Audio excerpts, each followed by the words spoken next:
It's going to take me a few minutes to switch the samples.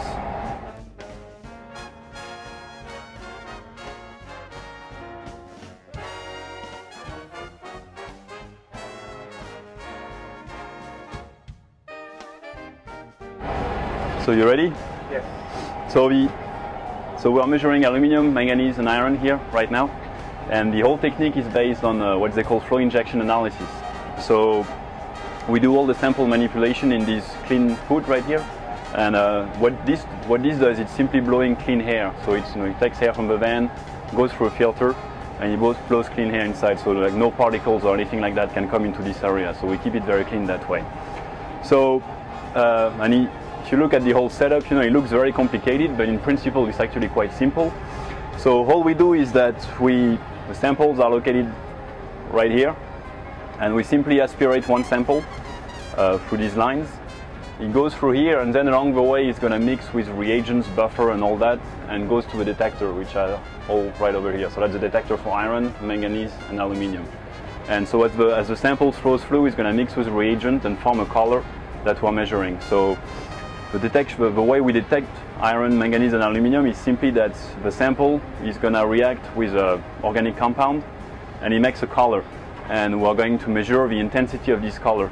And the stronger the color is, the more iron or aluminum or manganese you have in your sample. So that's the way it works. Very low levels of iron and aluminum and manganese, so in order to be able to measure that accurately, what we need to do is we need to pre-concentrate the sample. So it's fairly simple. What we do is we pass the sample through one of those columns, and as the sample goes through, the iron, for example, stays stuck on the column. And then we're going to switch the valve and pass a strong acid through, and that's going to release all the iron that's been bound on that column after a while. And then that mixes with the reagents and forms the color that you want. So that pretty much works like a magnet, kind of, like there is one way the magnet is on and all the iron is going to bind on the column. And then you switch the magnet off and all the iron is going to come off, and that's how you measure it basically. If you don't do that, you won't be able to see anything because the levels are so low. The advantage of flow injection is that it's fully automated, so all I have to do is change the samples and I can sit on the computer for a while and just wait for the samples to be done. And the other good thing about it is that it's a fully enclosed system, so the only time I may contaminate the sample is when I'm changing the tubes right here. And then it's all enclosed in the tube, so there is no way your sample could get contaminated. So that's a very good thing about it, and it's also very fast, so we can keep up with all that stuff. And so if you want to look at what we're actually looking at from the detectors, so it's an electrical signal basically, and each peaks correspond to a sample. So in red, that's the iron sample.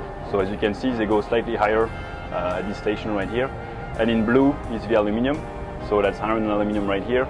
And here the same thing, but we're looking at manganese, and as you can see, the peaks are very, very tiny, simply because there is very little manganese in the surface waters around here.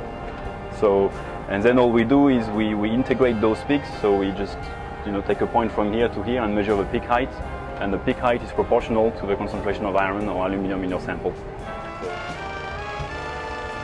What we need to do now is remove them from the blue filter holders and put them in these Petri slides, which will later dissolve in a combination of nitric and hydrochloric acid, and then we'll run it through the mass spec and look at the total metals.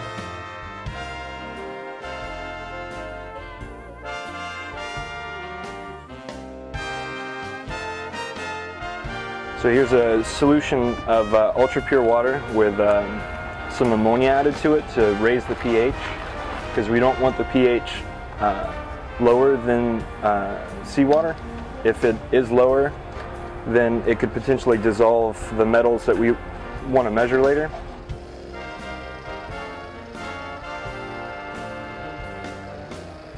There's often a bit of water left in the filter holder cartridge, and we want to pull that out, wash over the side once we take it apart, as you saw, and if that happens, then we'll actually lose particulate matter, and we'll get much lower value. Washing the salt from the seawater off the filter.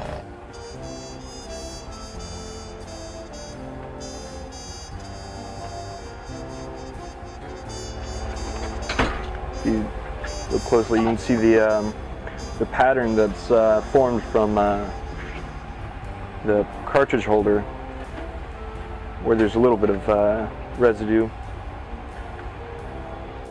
And this will be the home until they get back to the lab and we dissolve them.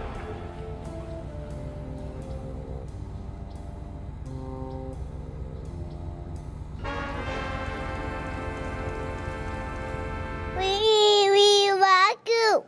We rock you.